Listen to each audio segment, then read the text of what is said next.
The roadmap and the prospects for EVs is fantastic from a consumer viewpoint, but from a stock market perspective, it is a big threat. Yeah. And even I think existing players also, there are existing EV players. Like if you ask me, would you invest in an EV company, unlisted or listed? I'd still think twice. Hi guys, welcome to the 11th episode of the Indian Market Story. We're joined by our returning guest, Mr. Dipan Mehta, and we're here to talk about a really interesting topic, the two-wheeler industry. This industry has gone through a lot of ups and downs over the last couple of years, but it's a really strong indicator of consumer demand and a really interesting play to have in your portfolio, particularly considering the EV revolution going forward. Particularly when India is the fastest growing major economy. Existing players are never the disruptor. They've underperformed the Nifty over a very large time frame. Yeah, that's the real issue of two-wheeler companies. Before we start talking about the EV revolution in two-wheeler stocks, I need to emphasize more than enough that there's an EV disruption taking place. Without further ado, let's get into the conversation, and hopefully there's some unique insight to decide whether or not you want to buy a two-wheeler stock or not. So welcome to the podcast, and what are your thoughts on EV stocks? Where is the industry headed? Where are these stocks headed? Yeah, well, Lauren, thank you for inviting me on your podcast again. And basically, two-wheeler stocks are at an interesting juncture. And there is a lot of disruption taking place within the industry, which is why I think that there's going to be turmoil. And we don't know who the winners are going to be, but this entire EV is going to take this two-wheeler industry by storm. Existing players have their strategies, but you know very well that the existing players are never the disruptors.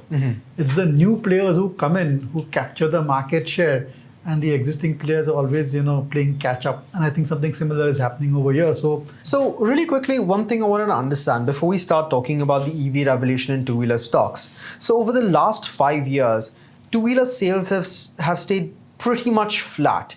In 2018, they were about 29 million. In 2023, they're about 25 million. So if anything, they've fallen slightly. Exactly. So is the country falling out of love with two-wheelers? Is there not robust consumer demand? I mean, technological change aside, if there's no demand, then there's nothing to be done there. So what's going on here? See, I think after 2018-19, the two-wheeler industry has gone into a declining mode. And many reasons are attributed to it. One, of course, is overall subdued consumer demand. The fringe consumers have gone to the four-wheelers because of cheaper EMIs and more exciting models over there. Rural demand has been subdued for some reason or the other. Penetration levels have increased. So today the industry is becoming a bit more mature than before. You have to consider that the base is huge. I mean, at 18, 19 million in FY23, I think the base has gone up significantly. And unfortunately, with the two-wheeler industry, there have been a lot of government regulations on safety, on pollution control, and on many other aspects, braking systems. And that has pushed up the cost of ownership of two-wheelers. That's also had an impact on the consumer demand. But, it's a great industry from India's perspective, given its demographic and the way urbanization is taking place. I think it's only a matter of time before, again, the volumes go up at least in line with the GDP growth rates. Yeah. So it seems like the stocks have stagnated as well in line with the stagnated sales. But that's not the story across the board. But just quickly before we get to that, another interesting sort of aspect I'd like to discuss is the export potential of the two-wheeler industry. One figure in particular that I saw, Bajaj Auto, almost 50% of their sales come through exports, and most companies have 20 to 30% of their sales coming through exports. So how is it that the two-wheeler industry has also become almost an export powerhouse? What's driving that story? So I think when you are very strong in the domestic market, obviously you want to capture the export markets as well. And these are not typically the developed markets of US, Europe, Japan, or even China for that matter. This is more the African countries, the Asian countries, which are at a similar demographic, similar, I would say, income levels. And there also demand for two-wheelers is good, but since we have the volume of scale, we have the models, they have done decent R&D within the space, it's an easy market to look at for companies. And Bajaj Auto's strategy has been very different from the rest of the two-wheeler companies. In fact, when we get into each two-wheeler company, you will see their story and the nuances which have made them successful. In Bajaj Auto, it was Rajiv Bajaj's firm belief and vision that he wanted to make Bajaj Auto a global two-wheeler motorcycle player, not even two-wheeler, a global motorcycle player. And to avoid all the vagaries and all the volatility in the domestic market, he pursued exports like very aggressively. Right. And that has really played out very well for them, because whenever there is a slight decline in demand in domestic market, the export market provides that kind of volume growth for the company. And all their models have been designed that way. Their production, their R&D, the entire processes are set up in such a way that whenever they launch any new model, they think global.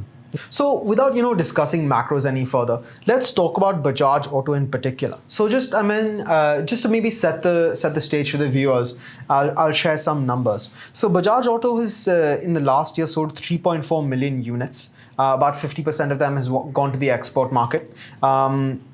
Their last 5 years, the revenue has grown at about 3.7% compounded, and profit has grown about at a relatively similar rate. And in the last 5 years, their stock has grown about 10.5% compounded, and last 17 years, 8.7% compounded. And that's I point that out to say that they've underperformed the Nifty over a very large time frame. And I guess why? Because if a stock's underperforming the Nifty over a 15-year time frame, that's maybe not the right stock to hold in your portfolio. So what's the story with Bajaj Auto? So Bajaj Auto was principally a scooter manufacturer. Then they decided they don't want to manufacture any more scooters. Chetak was the household brand, and you just can't beat a Bajaj, or Hamara Bajaj was their tagline, still is. So from there, they converted themselves from a scooter company to a motorcycle company when they had competition from Hero Honda, now Hero Motor Corp, and TVS Suzuki, which is now TVS Motor, or the In Suzuki, which was the earlier name. So when they had the competition coming in from the Japanese motorcycles, they also said they had to get into motorcycles themselves, and they vacated the scooter market, and motorcycles was what their focus area is. And then they decided they want to be completely global, because they were facing intense competition from the new generation Japanese manufacturers also, which had come. And that's what started their journey towards exports. And on the whole, I think it's a very well-managed company. They have got superb products in place at every price point. But Rajiv Bajaj's thinking is, I want to push 125cc commuter bikes. They're more suited for the country, they're more powerful. And on the whole, I think he thought that that's the product which the consumer would take.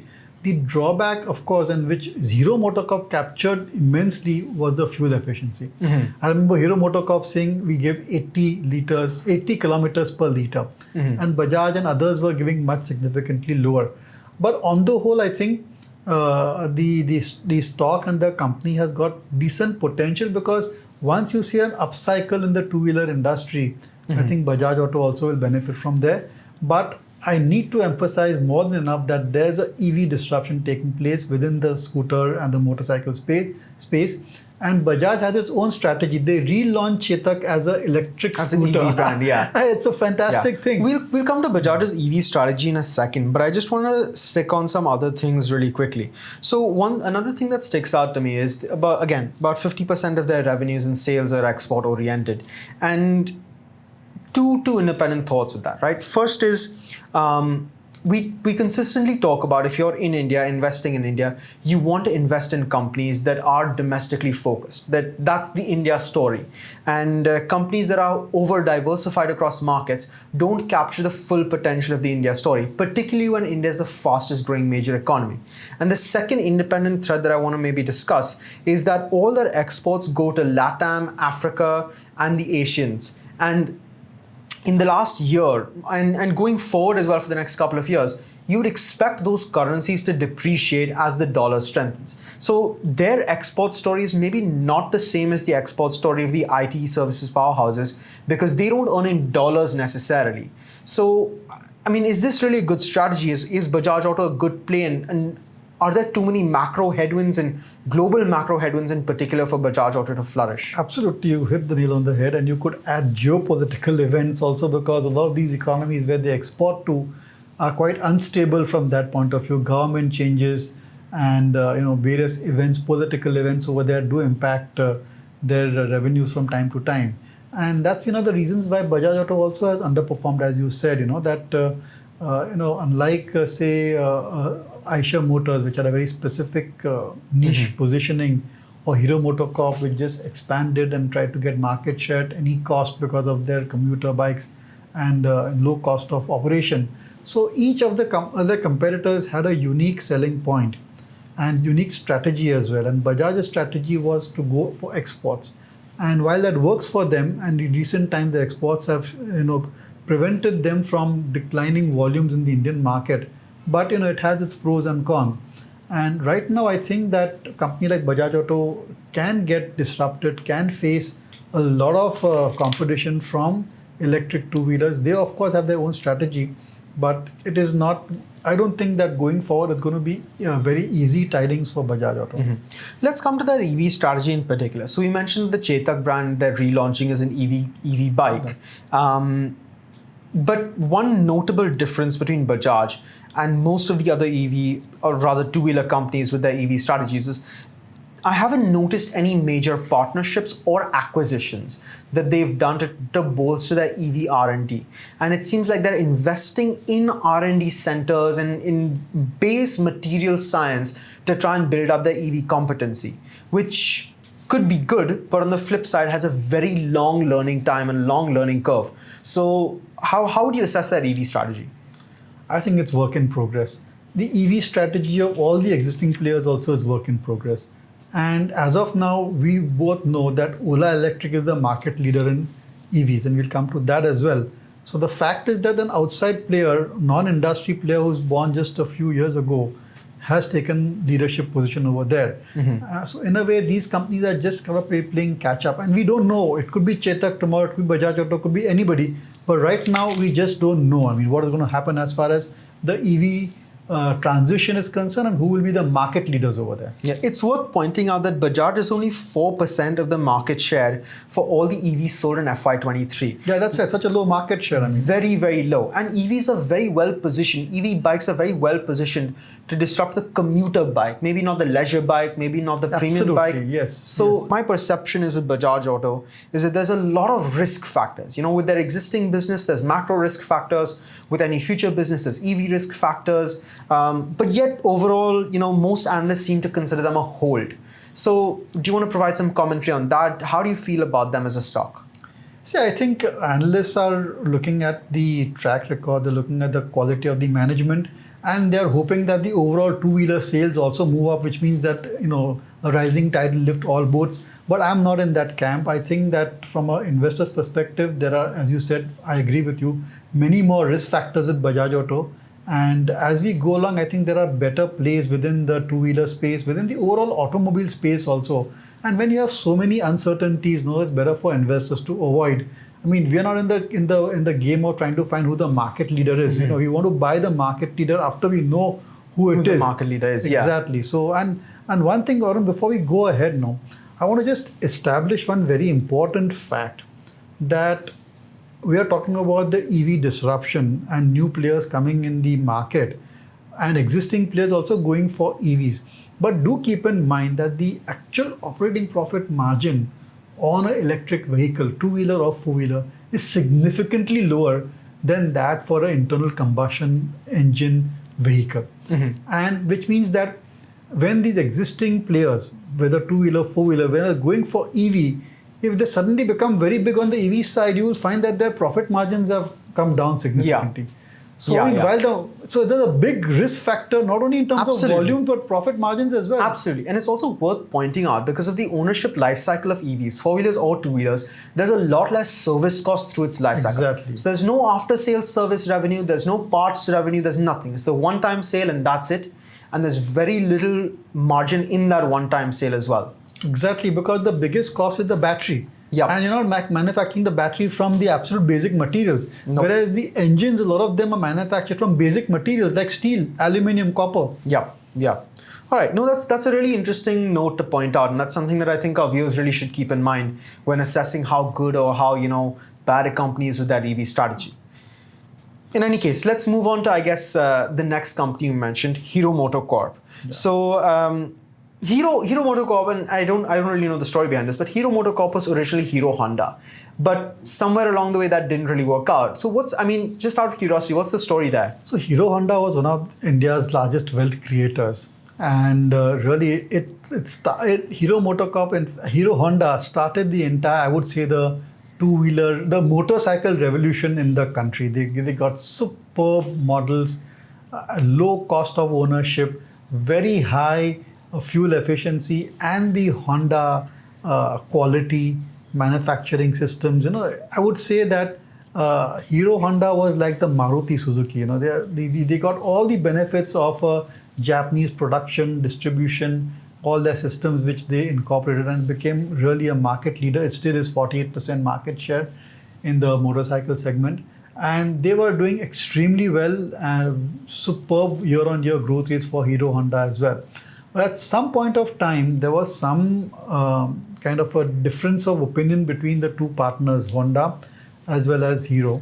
And Honda at that time was not allowed to manufacture motorcycles in India. They were doing only scooters, and they wanted to do their own motorcycles. And from Hero's perspective, they wanted to capture the export market. Mm-hmm. They had seen the success of Bajaj Auto, and they wanted to go for exports, but Honda would not allow them. There were other factors also. I don't remember exactly all the various events at that point of time, but then they decided to split up the business, and Honda sold off their stake to Hero Group.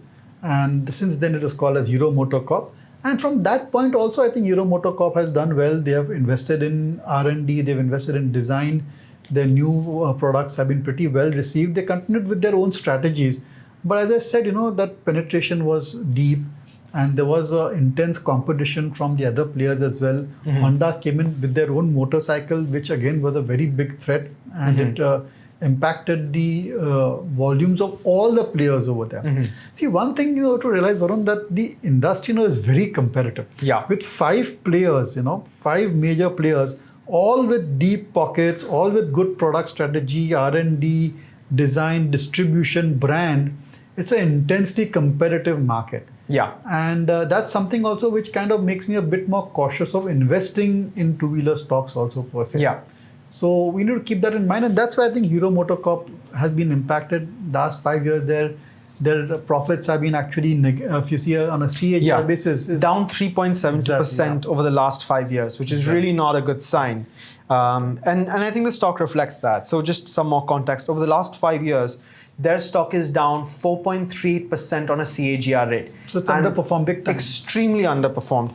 And in the last year, while a lot of stocks have, rallied, they've stayed flat. And over the last 17 years, their CAGR has only been 7%, which is really, really well underneath the index. Exactly. So it's all about competition. And again, the kind of, I would say the success in export markets has not been that great. Yeah. And again, they're too much into just the commuter biking segment. Yeah. So one interesting thing to note with Hero Motor Corp, their EV strategy though seems to be in a much, much better place. And I'll point out a couple of different things. So the first really interesting thing that I found is they have over 35% stake in Eicher, which is the number 2 EV producer in the country. And they themselves have about a 13% share. So if you consolidated Eicher and Hero, they have a 25% market share in the EV segment in India. So at least, they may not have a good export market. They may not have great margins. They may not be growing in profitability, but they have a decent EV strategy. Yeah, but Varun, Hero Electric and Eicher are competitors. And Eicher is 64% or 65% externally owned. Mm-hmm. So while I think value is getting created in Eicher, I'm not sure that, it's going to get reflected in higher valuations for Hero Motor Corp on a consolidated basis. I don't know, who knows, or maybe if they acquire it. I'll disagree with that. And I'll give you a really pertinent example with this. So Yahoo, which is a famously defunct internet company, was propped up by their holding in Alibaba, which they made, I think, in the mid-2000s. So even if you hold a competitor's stock, if people fundamentally want to own that company and they can't, it still becomes a good play for investors.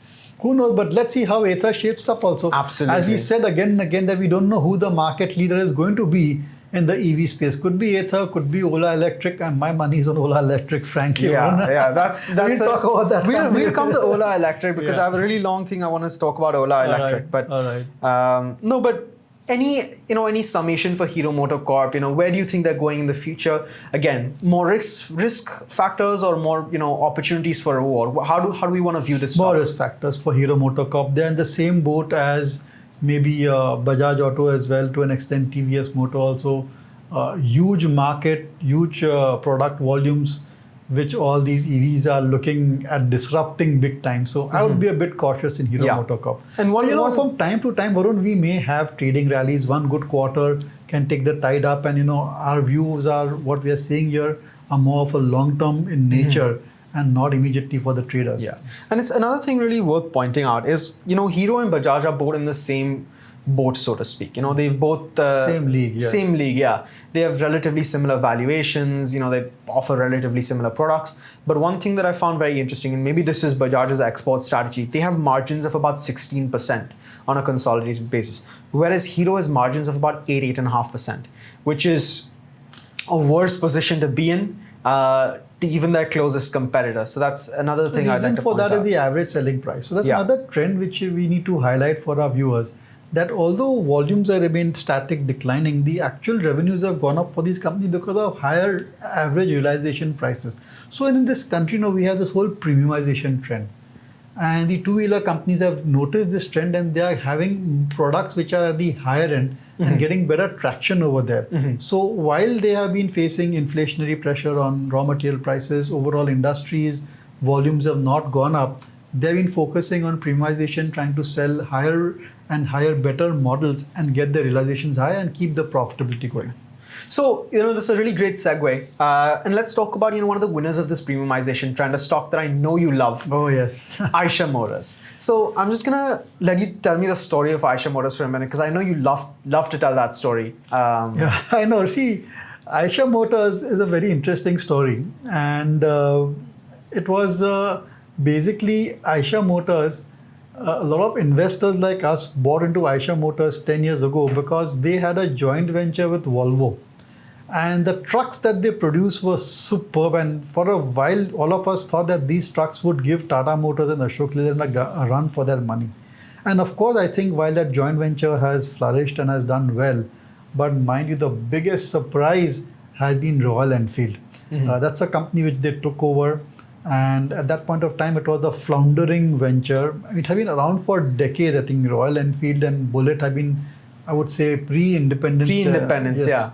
And they had their very solid but small community of bikers who love this particular bike. And, the whole thing started that they started to look at this company and this opportunity as far as Bullet was concerned. They beefed up the quality of the product. They increased the production volumes and some slick marketing. And the market also was ripe for them. People were just fed up about the same old commuter bikes. End of the day, when you looked at a Bajaj, a TVS or Hero MotoCorp, there was not much product differentiation. But then this Bullet came, with its 350 degrees or 350cc engine sizes and lovely looking bikes, beautiful colors, and it just appealed to the consumer who was looking for a premium product. Yeah. It's an interesting thing to know, right? Like, so your Heroes and Bajaj, they were trying to stick at the low end of the price spectrum. And then, above them, you get entry-level four-wheelers. But I think Eicher Motors, Royal Enfield in particular, is the only one that's positioned between the entry-level bike and the entry-level four-wheeler. Absolutely. So anyone who's looking to buy a bike but can't afford a four-wheeler but still wants something nice, I don't think there are very many options other than a Royal Enfield, and it's a good option to have. I think Royal Enfield took a lot of inspiration from Harley Davidson. They thought that owning a Royal Enfield bike was like owning a Harley Davidson bike. It was a statement that you had arrived. And see, two-wheelers are never going to go out of fashion. In fact, there's this thing that every household may have a four-wheeler, but they still have a two-wheeler for shorter routes, for whatever, convenience as well. And they appeal to the youth in the typical 25 to 35-year-old. And they thought that this market required a premium product, and they spent a lot of money on marketing. They did so many rallies which went all the way to Himalayas to showcase that how good their product was. And on the whole, I think it worked out very well. This is one company which has amazed me because they have found a market, and the kind of growth rates which they got at one point of time. They were selling 10% of the industry, but their market cap was the highest amongst all put together. So it has been a great wealth creator, and kudos to the management. And they've kind of tried to build a whole lifestyle around Bullet by. So one thing that I don't think we can ignore in building the biker lifestyle is roadies. That's right. Roadies. I think roadies has contributed to the success of Eicher Motors in a disproportionate manner, if anything. That's right. And they had good pricing power, best in class net profit margins, superb return ratios, long waiting lists for many years. In fact, I remember at the analyst conferences, the only thing the analysts were interested in is how fast is your capacity increasing, boss? I mean, they went from less than 1,100,000 to 800,000, and we were all clamoring that do more, make, because there were huge waiting lists for their products. And mind you, see, they have invested a lot in product design. They've invested a lot in quality and in systems, and their entire product range is very exciting. Not only present, but in the future as well.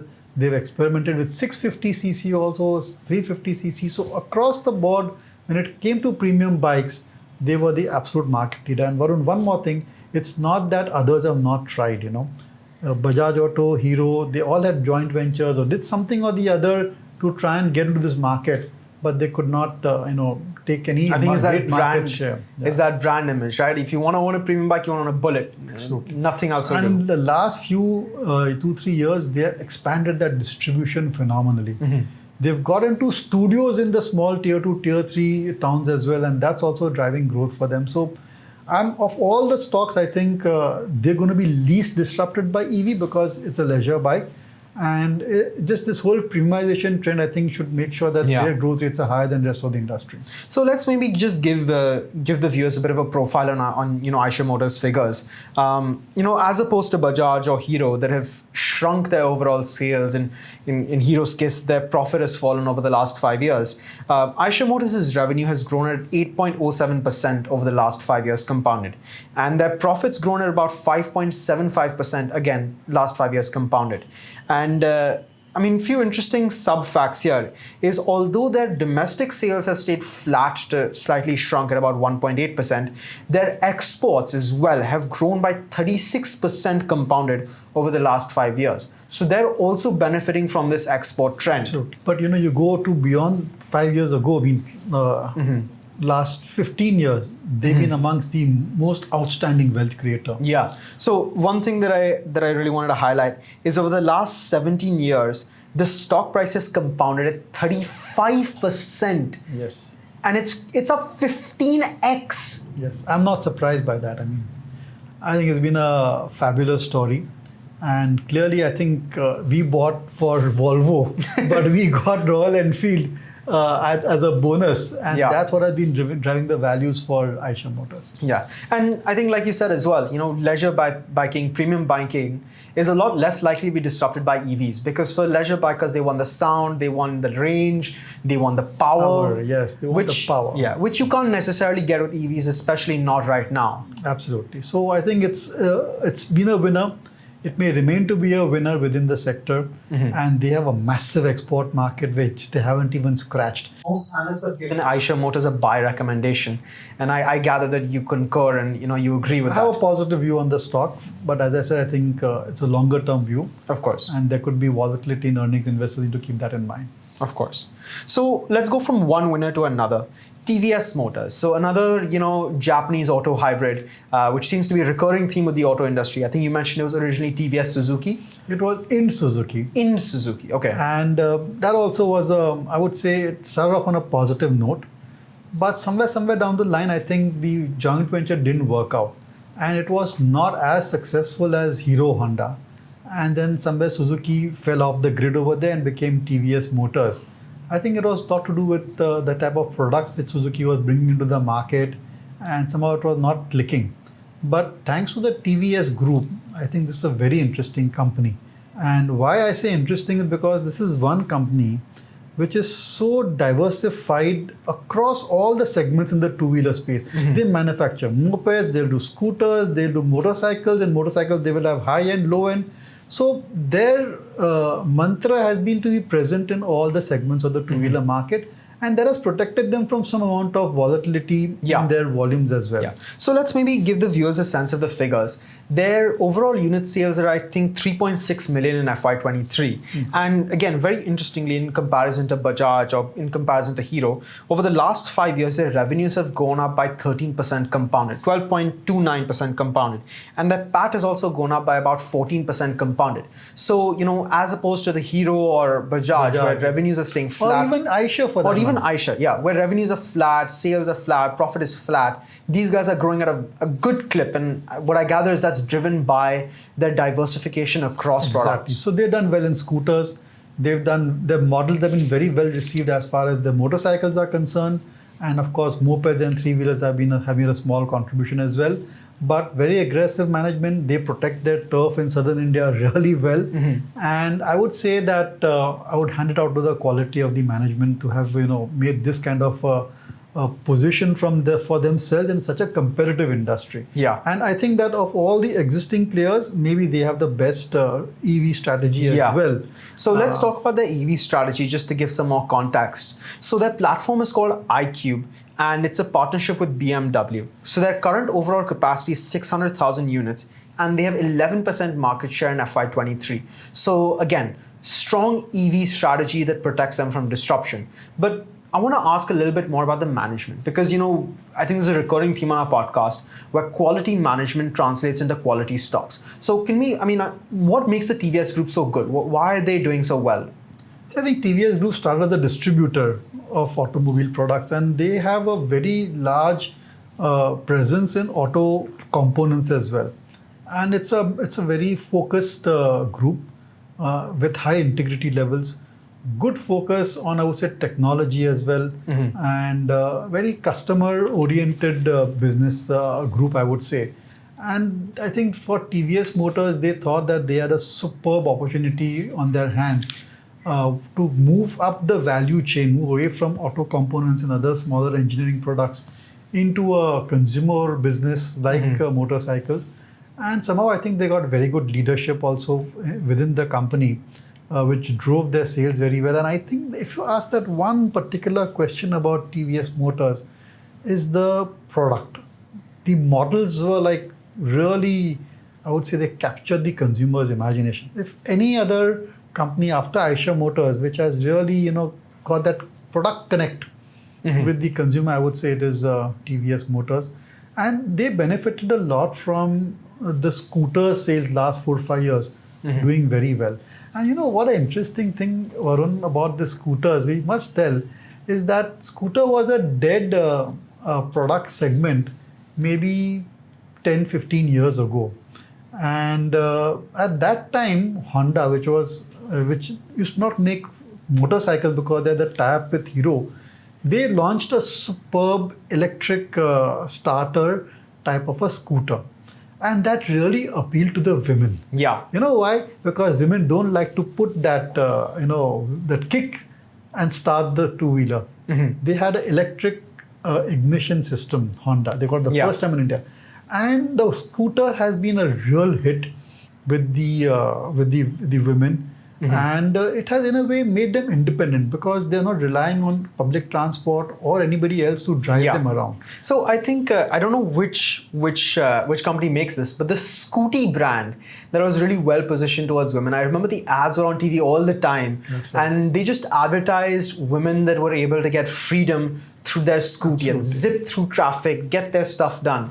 And I think that's where they were able to capture the imagination of the consumer. So therefore, TVS is the second largest scooter company after Honda. And with I think about 23-24% market share. Honda, of course, has a astounding market share in the scooters at 50%. TVS comes at 21% or so.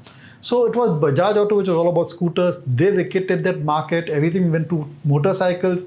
Then Honda came and said that there is a play as far as scooters are concerned. They focused on the female consumers, and that really, I think, created a superb niche. And kudos to them, I think. Yeah, very, very interesting. I always find there's interesting stories to tell in the automobile industry, because really what they do is they tell the story of India's aspirations. Absolutely, and I think scooter has been an aspirational product for a lot of the lady consumers, and provided them a lot of independence. Yeah. So let's maybe talk about the elephant in the room. Absolutely, the electric vehicles. Electric vehicles, right? So just some context. I think Bain, I believe, has pegged the EV market for two-wheelers at $1 trillion by 2030. And by 2030, 40 to 50% of all two-wheelers sold are projected to be EVs. So that's 12 million units. Now, the question is, where is that supply going to come from? And just to maybe give a sense of the snapshot of what the industry looks like, Ola Electric has a 21% market share, or had a 21% market share in FY23. TVS had 11%, Eicher at 12%, Bajaj at only 4%, and Hero at a strong 13%. Yeah, there's one more company here, which is Ampere. Correct. Reeves Yes. Cotton, yeah. Yes. They also have 11% market share or so.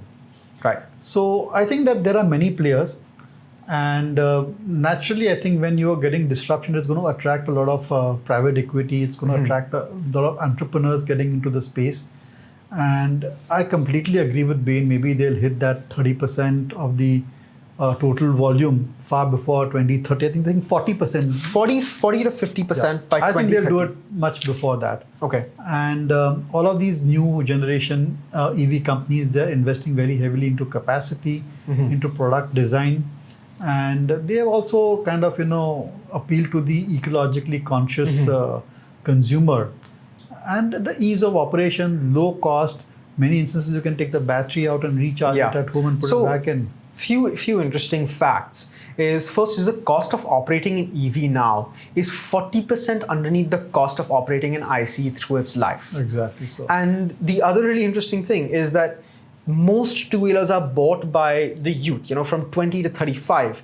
And that set of consumers is much more ecologically sensitive than the rest of, the age set. So I think EVs are obviously what the country is demanding, and it seems like there's a lot of investment in that capacity. So Ola Electric, just to tell you, they raised $200 million to expand their capacity to up to 10 million units a year, and they're now valued at $5 billion. Wow. So, and see, that's the problem, Varun, for the existing players. The existing players had pricing discipline, they had product discipline, and therefore they could have these kind of profits within the industry. Now come Ola Electric, which is just focusing on disrupting the industry at any cost. I mean, we talk all about their revenues and their targets, but no focus on profitability. Yeah. So all the private equity money is getting into Ola Electric, and they're going to just push the product as much as they can without having a very keen eye on the profitability as yet. It's unlisted company. And that, I think, is the biggest threat for the two-wheeler company. When you're competing against a company which is not focused on the bottom line, then their tactics, their strategy will be such that if you try and follow them, then it's going to bleed your balance sheet and profitability. So that's the real issue of two-wheeler companies. If you ask me, why am I, as a Bajaj Auto shareholder, TVS, or as a Hero Motor Corp, I'm concerned that I'm competing against someone who has got no focus on profitability as yet. So if I have to try and match him, then I have to sacrifice my profits. And that's a dangerous game to get into. Exactly. So that's something which investors need to be very cautious when investing in two-wheeler companies. That will happen in four-wheelers as well, but that's still further down the future. But the two-wheeler disruption is happening. Where you said 10 million, we are selling 20 million, right? So they're selling out 50% capacity, ready to put up. And I mean, obviously, I don't think this is just an India play. I think they're obviously setting this capacity up to try and target the export market as well, right? Sort of replicating the strategy of two-wheeler companies in the last decade or so. So very, very interesting, but unfortunately, retail investors can't participate. Then it's good, because then you're going to look at profitability and losses, and these new platform companies really haven't delivered value once they got listed. So I think let it be let it be unlisted for some more time, and let them show how they can turn towards profitability, and then we'll see. But Varun, most important thing about two EVs is the profit margins are not that great. Because still, I think the biggest cost is the battery, and you're not going to manufacture the battery yourself from basic material. You're still importing it or assembling it. So I'll actually tell you a little story because this is a company that I absolutely love. Another player in the unlisted space. It's called Log9, and they're about 3 to 4 years old. They started out by selling in COVID. They were selling like those sterilization machines because they had a material science laboratory and they were able to do a bunch of interesting stuff. They are the first and only battery cell manufacturer based in India, which means they manufacture the anode, which is made out of graphite, and the cathode, which is where all the value lies. And I think it's a lithium, nickel, cobalt. Yeah. I think that's the cathode that they're manufacturing. But the first and only battery cell manufacturer in India at scale. We need many more, I think. We need many, many more. I think they will come also because there's a lot of interest and scope within the sector.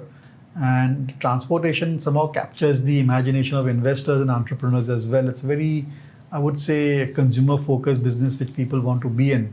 So I think the roadmap and the prospects for EVs is fantastic from a consumer viewpoint, but from a stock market perspective, it is a big threat. Yeah. And even I think existing players also, there are existing EV players. Like if you ask me, would you invest in an EV company, unlisted or listed? I'd still think twice. Yeah. Because again, they're not stable in terms of their market share. And I think product design plays a very important role. And to an extent, I think the technology also is improving. And somehow if you're not in line with the technology, in line with how many kilometers your two-wheeler can give, you may suddenly tend to lose market share. Right. Like Ola Electric is promising, say, 200 kilometers. And somehow there's some change in technology and Hero Motor says mine can do 300 kilometers. Right. Suddenly you will see a change in the market share. Yeah. And from an investor's perspective, no, that's a big risk factor. Disruption is something which never really makes so much of value in the initial phases. Right. Unless you're the winner. Yeah, unless you're the winner and you get it right, but it's, I would say more of chance than analysis. Well, it's an interesting takeaway. Anything else you'd like to leave our viewers with? Anyone that's holding two-wheeler stocks, anyone that's thinking of buying two-wheeler stocks, how should an investor approach this space? See, I think, as I said, I think that the disruption is live and present for the large players in the commuter segment, but not so much in the leisure biking, which we already discussed. And on the whole, I would be more optimistic for the four-wheelers and even the commercial vehicle players within the auto industry. So look, in a portfolio approach, you're looking at investing maybe 10% of your portfolio, 10-15% into auto. I would allocate it more towards the four-wheelers. Tractor companies also will do, commercial vehicles do, but two-wheelers, apart from Eicher, I think I'd be very, very cautious. Having said that, Varun, I think you discussed existing companies and I have given my views on them. They're not recommendations, and I think viewers should do their own due diligence before they buy their stock, and we and our clients may be invested in them as well. All right. Well, I think on that interesting note, let's maybe leave the viewers something to think about, where they want to allocate the money that they're allocating to automobile stocks, whether they want to be invested in Eicher or a four-wheeler space or CV space or tractor space. And hopefully there's really something interesting to take away. So I think on that note, let's maybe wrap up and leave our viewers with the thought that, if you want to allocate 10 to 15% of your portfolio to automobile stocks, apart from Eicher Motors, it's maybe best to consider four-wheelers that we've covered previously, or CVs or tractors, which we will be talking about soon. And maybe stay away from some of the riskier bets in the two-wheeler space. Hope we leave you with some interesting thoughts and ideas. And we'll be back next week discussing something new.